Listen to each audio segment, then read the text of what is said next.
Bonsoir les amis turfistes, allez, nous sommes de retour sur la chaîne Nico Quintet Prono pour ce week-end spécial Vincennes. On est dans une grande forme, on reste sur deux Quintet plus à quasiment 1500-2000 euros dans la semaine, des ordres malheureusement, avec toujours cette, un peu cette amertume de ce mercredi où il y a une seule inversion entre le 3e et 4e, sinon c'était la tirelire pour nous. Tout seul, puisqu'il n'y a pas eu de gagnant dans l'ordre, vraiment j'ai ce regret-là. Encore, ça rumine dans ma tête depuis quelques jours, mais bon, on va se rattraper peut-être aujourd'hui, ce samedi 6 janvier.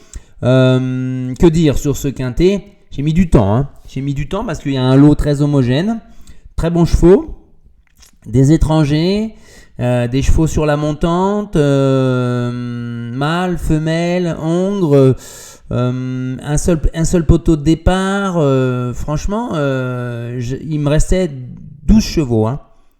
Et j'ai eu du mal à faire des choix, mais ça y est, dans ma tête c'est clair, donc on va pouvoir y aller. Donc ce sont des I qui n'ont pas gagné 205 000 euros et on va être sur les 2850 mètres grande piste, attention, grande tenue exigée, aptitude à bien volter parmi 16 au même échelon.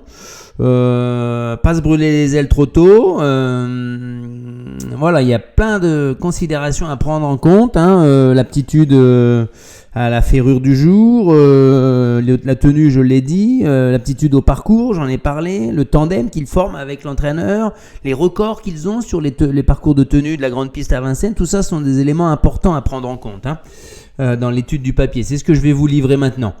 J'élimine deux chevaux, le 12 et le 3. Voilà, en fantôme, je pense qu'ils ne feront pas l'arrivée du tiercé écarté quintet. Ensuite, on se lance, les amis.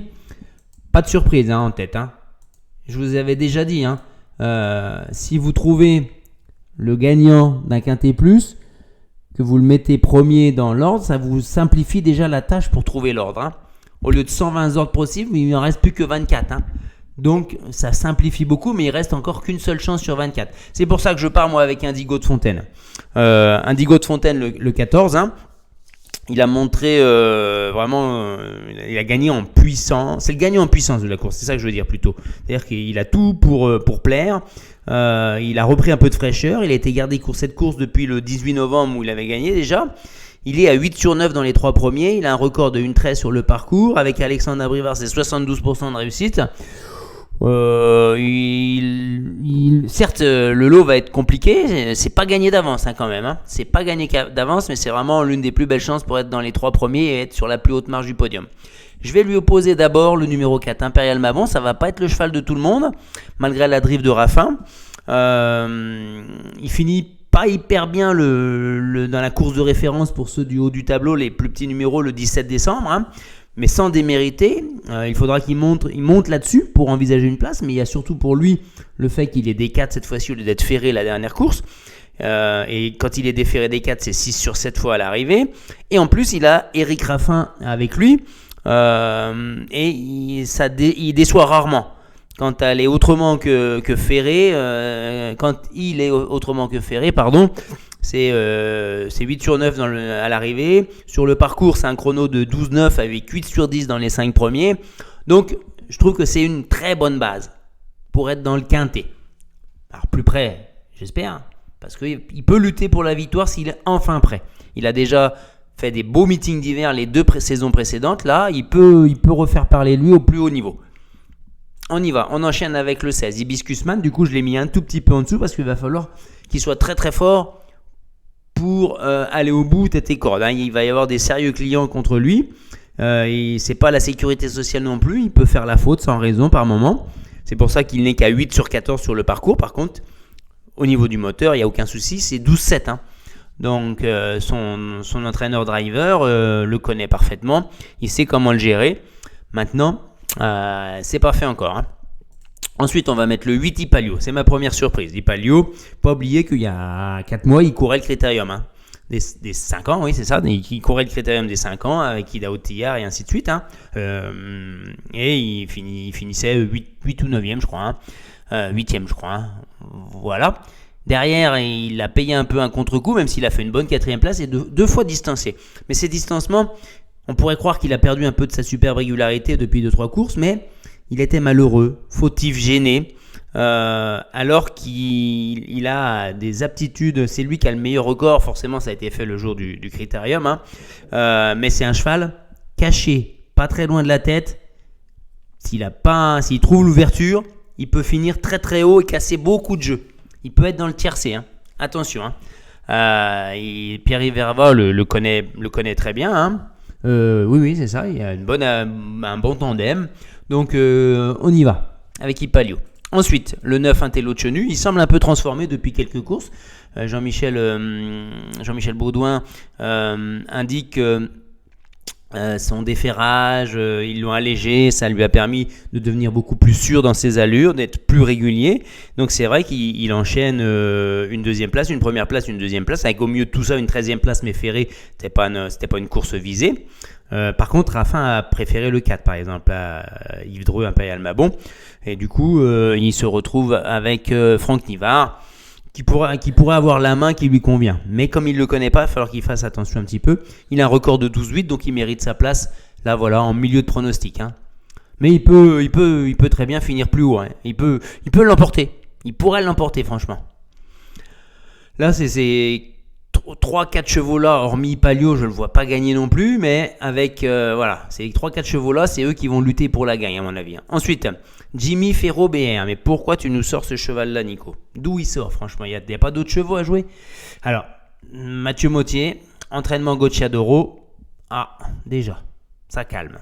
Ok, très bien. Ensuite, il a battu l'an dernier sur ce parcours le 16, Hibiscusman. Mais c'est vrai qu'ils n'ont pas les mêmes gains. Peut-être qu'il était déjà en sous-gain quand il le battait. Il a battu sur 1600 mètres, certes, Glamorous Rain. Ça vous dit rien, Glamorous Rain? Elle a gagné à un niveau devant Gretzky, à un niveau nettement supérieur à ça. Ensuite, il a fini juste derrière Bilo Jepson, 400 ou 500 000 euros de gain, hein. Devant Cicero TJ, la course suivante. Il a déjà battu Eros Zola, cheval de chez Bazir, qui est un peu déçu ses dernières perfs, là, mais qui avait commencé son meeting par 3 victoires. Son retour le 17 décembre, il n'est pas très mal, en étant malheureux derrière le concurrent de tête qui faiblissait. Il semblait avoir du gaz et puis il n'a pas pu changer de vitesse finalement, il a fait que 13-1 les derniers 500 mètres. Je pense que ça lui a dû être profitable, il va devoir aller bien plus vite que son record sur le parcours en 14-2, ça c'est clair. Mais il y a des lignes qui plaident en sa faveur. Je pense que le turf l'annonce à 23 contre 1, je pense qu'il y aura 40-50 contre 1, il va être un peu oublié, hein, je pense, hein. Ensuite, on y va avec le 6 Gasoline. Voilà, un autre de l'écurie Bondo. Alors c'est vrai que Bondo, il dit, moi ma meilleure chance c'est le 15, c'est Charmy Charlie As. Charmy Charlie As, on y reviendra après. Mais en tout cas, Gasoline, c'est Johan Le Bourgeois qui se met à son sulky à la place d'Alexandre Abrivard, qui lui va forcément sur le 7 il va à Abrivard, il va sur le 14 Indigo de Fontaine, le cheval de l'écurie, quoi, hein. Et Alexandre d'ailleurs ne le met pas dans son prono. Bon, ok, alors qu'il vient de courir les 2 dernières fois avec lui. Il a couru dans des lots, le problème c'est qu'il avait couru dans des lots bien trop relevés. Après ses bons débuts où il avait fait 3e dans un lot à 225 000 euros fermé, là je rappelle qu'on est à 205 000. Il avait couru 400 000 avec des plus vieux, il avait couru à 285 000, il avait couru dans une autre course fermée à 305 000. Là, il court à 205 000. Donc, il est forcément à reprendre. De plus, il a eu un mauvais parcours la dernière fois. Il a un chrono de 12,5 sur le parcours. Il y a quelques éléments qui m'incitent à la méfiance avec ce 6 Gasoline. Et Johan Le Bourgeois qui a déjà gagné au moins 2 des 3 quintés de la semaine. Là, hein. Donc, attention. Il peut y avoir une très belle cote aussi avec Gasoline, au moins 30 contre 1. Et je terminerai avec le 7 Iberica. C'est vrai qu'elle a crevé l'écran la dernière fois, elle les a tous scotchés, elle les a doublés comme si les autres ils étaient à l'arrêt, franchement. Elle a fini en 1,09 les derniers 500, la queue en trompette comme on dit. Maintenant attention, elle n'a que 3 sur 10 sur les parcours de Vincennes Grande Piste. Donc il y a une certaine irrégularité, il y a des périodes de forme assez courtes. Plaqué des intérieurs, déféré des postérieurs, par contre c'est 7 sur 11, dont 6 victoires. Ça se trouve, si c'est les mêmes conditions de course, la même configuration de course, qu'elle trouve l'ouverture à l'entrée de la ligne droite, qu'elle n'est pas très loin, elle peut venir battre tout le monde. Mais il faudra qu'elle aille bien plus vite que son record, qui est de 13,8 seulement. C'est une femelle. Avec les autres, donc voilà. Je la vois plutôt pour une place finalement. Hein. Un peu à la... Qui c'est qui avait fini comme ça? Mercredi Gallique du Goutier, qui avait une très bonne chance, qui était à 7-8 contre 1, je crois, et qui est venu finir très fort, mais trop tard, et qui a pris la 5e place de ce fameux quintet. C'est vrai qu'on va pas se plaindre, on a touché 1600 €, mais l'ordre, il était à 120 000, je pense. Hein. Allez, on enchaîne. Du coup, je laisse Charlie As sur le côté. Du coup, je laisse Indy Dark sur le côté. Et Jean-François Marie reconnaît que le lot est très relevé, reconnaît qu'il y a un engagement de 25 janvier sur 2100 mètres. Donc, on vient ici sans une ambition démesurée non plus. On va faire sage. Maintenant, on ne peut pas l'interdire de finir 3, 4, 5e. Je laisse de côté Cool Chronos. Pourtant, c'est JMB qui se sulky. Après sa période, il vient de purger sa suspension. Il va avoir les dents qui raillent le parquet tellement il va être revanchard, entre guillemets, ou il va vouloir remettre les choses à leur place. Maintenant, Cool Chronos, il m'a un peu déçu la dernière fois, même si Nicolas Bazir est gentil avec lui, ne le sollicite pas plus que ça dans les 100-150 derniers mètres au moment où il décroche. Il avait fait un effort pour venir se placer en tête, il a été quasiment jusqu'au poteau, mais il a qu'un chrono de 14-1 sur le parcours.